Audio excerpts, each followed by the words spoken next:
if they were successful and they obliterated Israel, do you really think they're stopping at Israel? You don't see that they're coming straight for Europe? Hamas said on the October 8th, the day after October 7th, Israel's not our target. Rome, London. Okay? People need to understand. I understand the mindset of the jihadists. I understand the Islamic mindset. So I get it. Yeah? Most people don't. The righteous amongst the Gentiles. Perhaps you have heard that expression. What's a Gentile? There's the Jewish people, the people that God took out of Egypt 3,337 years ago, brought them through the splitting of the sea into Mount Sinai and presented them the Torah, the Bible, and called them the Jewish people. Those who are not Jewish are referred to as Gentiles. It doesn't make the Gentiles anything different than the Jews. It's just a different mission, a different mandate in life. There isn't one group that's better than the next group. But what's a righteous Gentile? A righteous Gentile is someone who's not Jewish, but follows the 7 Noahide laws. They are referred to as a righteous Gentile. Someone who goes the extraordinary to help the Jewish people, and who selflessly, altruistically, does whatever it can to help the Jewish people. And we've seen in history, such as Oskar Schindler. As a matter of fact, in Israel, at the Yad Vashem, at the Holocaust Memorial Museum, there's a whole garden of trees that are planted for the Gentiles who sacrificed their lives to help Jewish people, whether individuals or by the thousands. The righteous of Gentiles are not just something in the past, but even in the present. Currently, there are many righteous Gentiles out there who, during these tumultuous times, with anti-Semitism so much on the rise, are not holding back their voice in support of the Jewish people, that they have earned to be a righteous Gentile. One of those is Mr. Tommy Robinson, which truly should enjoy the title as a righteous Gentile, because he is a truth seeker and sees the truth about what's happening in Israel, what's happening to Jewish people, and what anti-Semitism is all about. It's not just about anti-Israel, it's about anti-West. And they're not just going after the Jews, not just going after Israel, they're going after all of Europe and all of America as well. Please listen in together to Mr. Tommy Robinson's discussion about why he loves Israel and his journey to it. And we'll discuss it afterwards. Please subscribe to our channel. A little bit of light pushes away a lot of darkness. Pro-Israel stance for as long as I've known you. Since the first day. So it's nothing like, people are like, oh, Mossad. It's like, oh, fuck it, really? Do you know why they say I'm Mossad? Because when I went to Israel, I bought a Mossad t-shirt from the souvenir shop. When I went to New York, I bought a New York Police Department bloody t-shirt. I weren't in the New York Police Department, lads. And it's a bit stupid of me if I was Mossad to be wearing a Mossad t-shirt, wouldn't it? But I don't really care. Yeah? And I'll tell you why I don't care. Okay. Because I look at myself if I was an Israeli and if I was Jewish. And I look at the history of what happened to Jews. And then I look at the argument from the left and from the Muslims, and I think, where do you want them to go? Historically, it's their land anyway. Shut up. There's no argument about it. Yeah? It's historically Israel is Jewish land. Yeah? But there's 55 Islamic nations. Why can't they have one? Why do you... And how many of the Islamic nations are taking in the Palestinians? Egypt's got a wall twice as big as Donald Trump's. Oh, yeah. How many are Saudi taking in? Qatar. None of them want to take him in. And then I look at the argument of the Israeli and Jewish issue, yeah? Mein Kampf, Hitler's book, is 7% Jew hatred. The Quran is 11%. If we get rid of the Israel land dispute, do the Islamists and the radicals hate the Jews or not? Yes, they do. But where are the Jews meant to go? Where do you want them to go? If they can't go to Israel, where are they meant to go? What would I do if I was Israel? And I look at the previous wars, the 6-day war, the 7-day war. I look at that and I see that the Islamic leaders of the Islamic nations surrounding them actually said, we're taking your women and we're taking your children as slaves. We're taking them as war booty. So they've been in this position where if they're not strong, they're wiped off the face of the map. Their daughters are being... So what do you want them to do? You're fighting... Do people even understand who Hamas are? Hamas are ISIS. They are ISIS. The Hamas... And I try and draw this comparison to people in England to understand. England, Scotland, on the border. Scotland elect a government, because this is what the Palestinians done, with a majority population. There was two different parties, both were terrorist groups, but they elected Hamas. And on Hamas, in their manifesto, it says the final day of judgment does not come until every Jew is dead. Not every Zionist, every Jew. So imagine Scotland elected a government that says the final day of judgment does not come until every Englishman is dead. And then that government, with funding coming from other jihadist scumbag shitholes, that government used their money to then fire rockets every day at our families in England. What would we be doing? What would we be saying to our government? Go and get them. Bomb them. And then they come over the border and they rape and pillage 1,400 people. And they're all cheering about it. And then not just they're cheering about it, but in every Western liberal democracy in the whole world, Iranian proxy armies are waving flags and celebrating it as well. So I look at all of that and I just think, if they were successful and they obliterated Israel, do you really think they're stopping at Israel? You don't see that they're coming straight for Europe? Hamas said on the October 8th, the day after October 7th, Israel's not our target. Rome, London. Okay? People need to understand, I understand the mindset of the jihadists. I understand the Islamic mindset. So I get it, yeah? Most people don't. Most people don't. And not just they don't, they're so thick. So We've seen massive protests. But I haven't had no money off Mossad. So if they want to give me money, and I get so much shit for it anyway. Most of my shit comes from FNATs, comes from the far right, and all of it is that and I see some of the comments and I just think, Jesus, he works for Israel. I don't work for Israel. Oh, Israel first. No, England first. Yeah, England will always be first for me. England is first. Britain is first. But I do sympathise with the situation Israel in. They're a liberal democracy surrounded by totalitarian Islamic Sharia-driven shitholes. People like you have talked about this strange alliance between the radical left and Islamists. And I think the only explanation, the only sensible one is it's a sort of marriage of convenience. The radical left and the Islamists want to see the Western world fall. So they're united. That's the one thing that they agree on. What did they do in Lebanon? What did they do in Iran? Exactly the same. They come together to overthrow the status quo because the Marxists want to break down the whole system. Who can they align with to do it? And not just that, they all hate the Jews. No, it's not just that. It's not just about convenience. The left hate the Jews. The middle class hate the Jews. Yeah, not the working class in the UK. Go to a working class estate. Yeah? We don't hate Jews, but the education system and what's infiltrated the education system. Like the prison system can't deal with Islam in jail. Well, the universities can't deal with Islam in universities.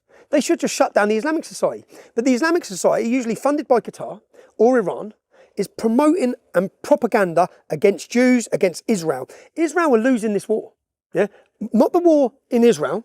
They're losing the war of the minds of Western countries because the populations are being targeted with proxy war coming with massive funding. And do you know what they're now doing, which people don't even see, is Qatar used to fund £750 million. Qatar would fund this country. They'd fund mosques. They funded all the segregation and separation in Paris and in these Islamic ghettos was funded by Qatar.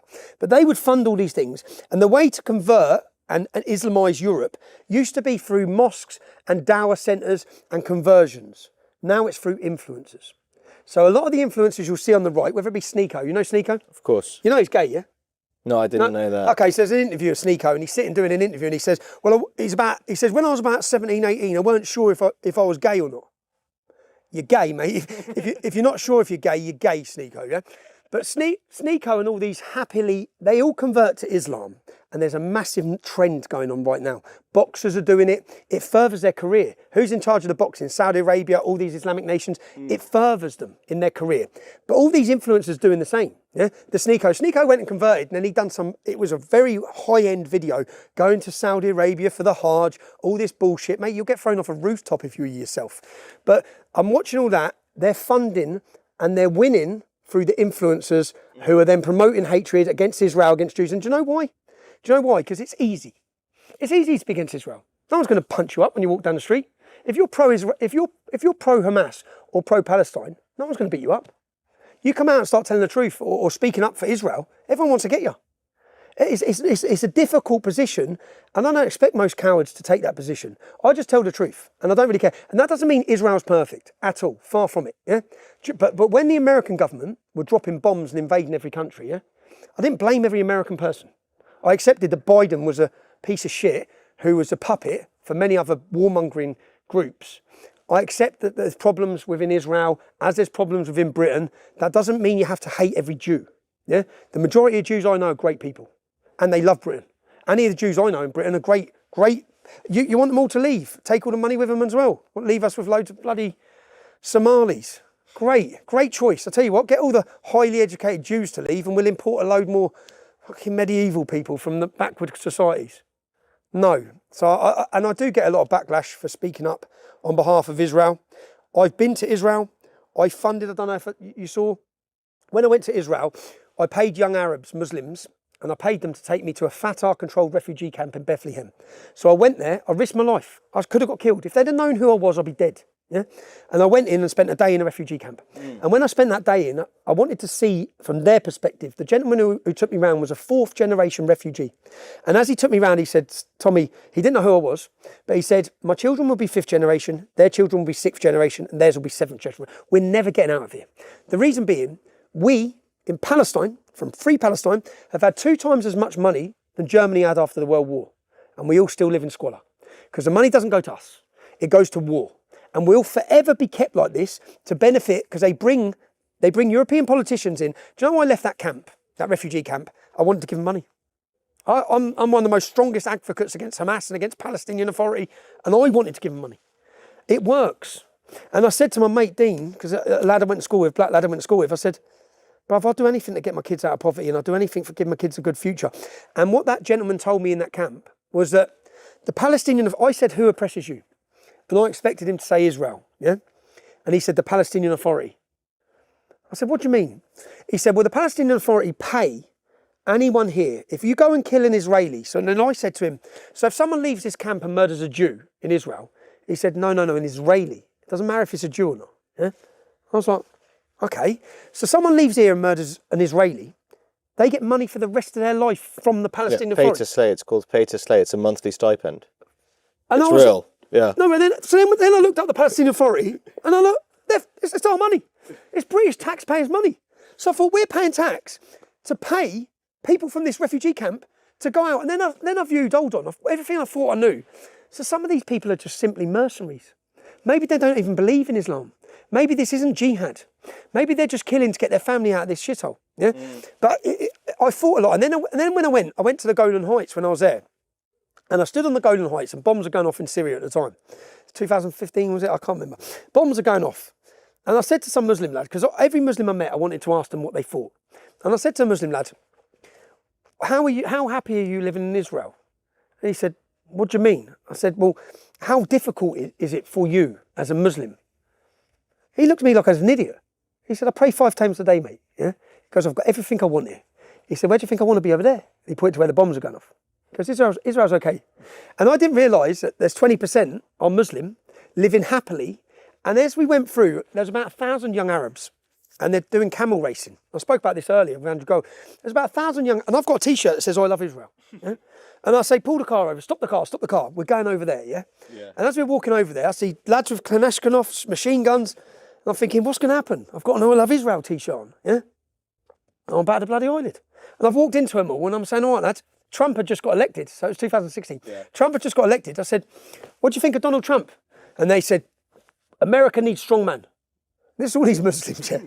I'm thinking everything I thought because the Muslim world generally respects strong leaders. Muslim men generally respect. Do you know when I walk through Luton, I have some of their main gangsters coming over, and they put their hand out, and he goes, Tommy, and he shakes my hand like that.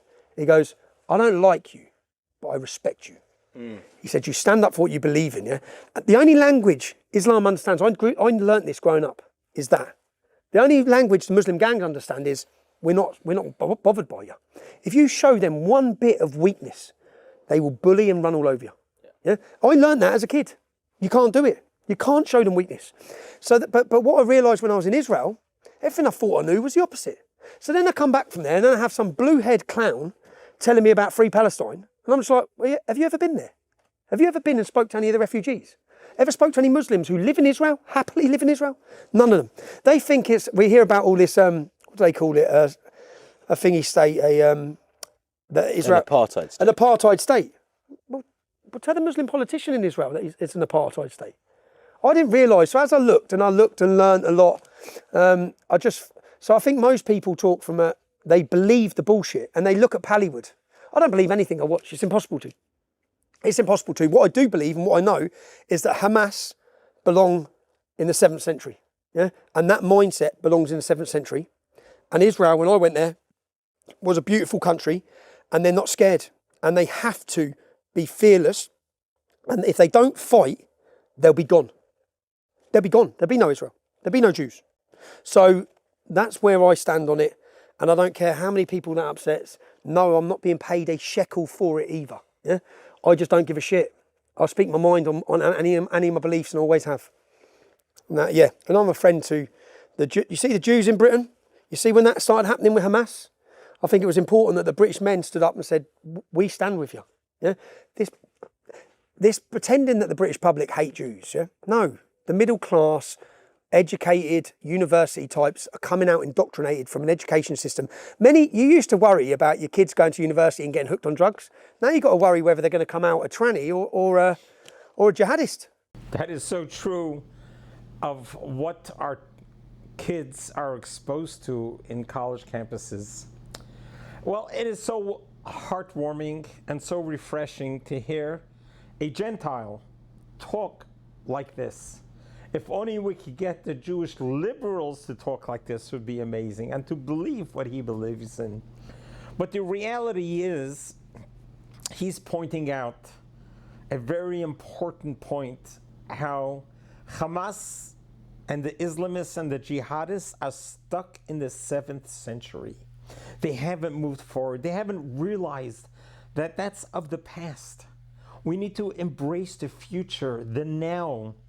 In the 21st century, God has gifted us with so much good fortune. God has given us a world, as we look around ourselves in the 21st century, the amount of prosperity, the amount of food that's available throughout the world, the advances in medicine, the advances in communication, the advances in travel, the advances in technology, the advances in education, the advances in psychology, the advances in art, and so forth and so forth. And so we have come so far. Why are we yet still stuck in the 7th century? We got to let those times go. We need to embrace these times. Judaism is the oldest religion.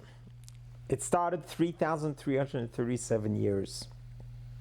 And we've been through history. We have been through every country who despised us and threw us out.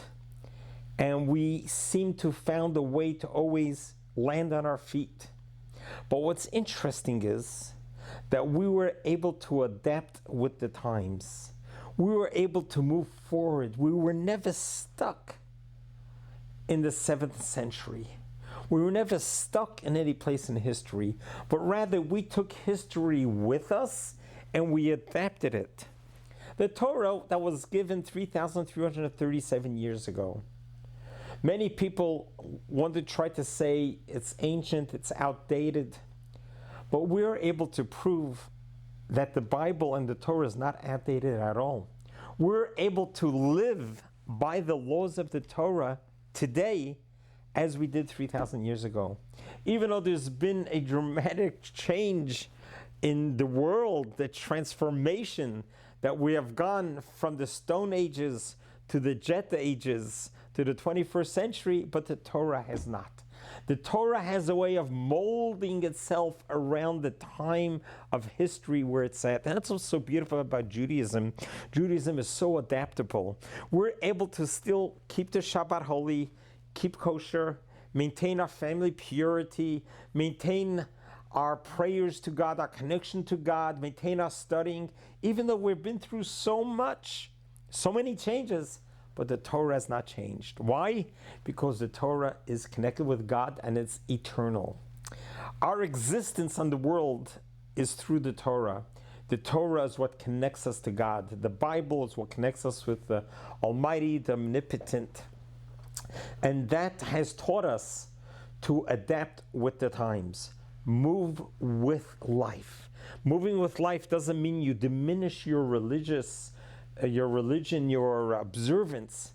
It means take your observance and utilize the pleasures and the opportunity of the time towards its benefits.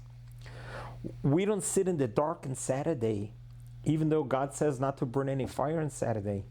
We have electricity there on timers. Do not cook on Saturday. We put the food on a crock pot on Friday, and it cooks through Saturday lunch. We have delicious hot food. And the idea is that we could go back to the future. We could take what God has taught us in the Torah and apply it to these days. At the end of the day, this is where we're at. The Jewish people, Israel, the West, has progressed. We have moved on from living by the sword and trying to find and live in peace. The Muslim world is still stuck in the 7th century, and we got to help them get out of it.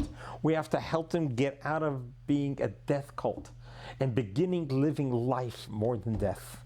The moment they begin living life more than death, and their whole existence is not about killing, annihilating, but rather about building and investing in their own families, in their own country, in their own citizens, then there's a chance that there can be peace not only in the Middle East, throughout the world. It's doable and attainable. We know our prophets tell us that's what's going to happen when the Messiah comes. We're getting very, very close to those days. We're so close to the Messianic revelation. So let's us make this happen as a preparation to welcome the Messiah, to already have a peaceful world so we can coexist. Let's turn our arms into plowshares, and let's embrace and love each other as God intended it to be. God bless you. God loves you.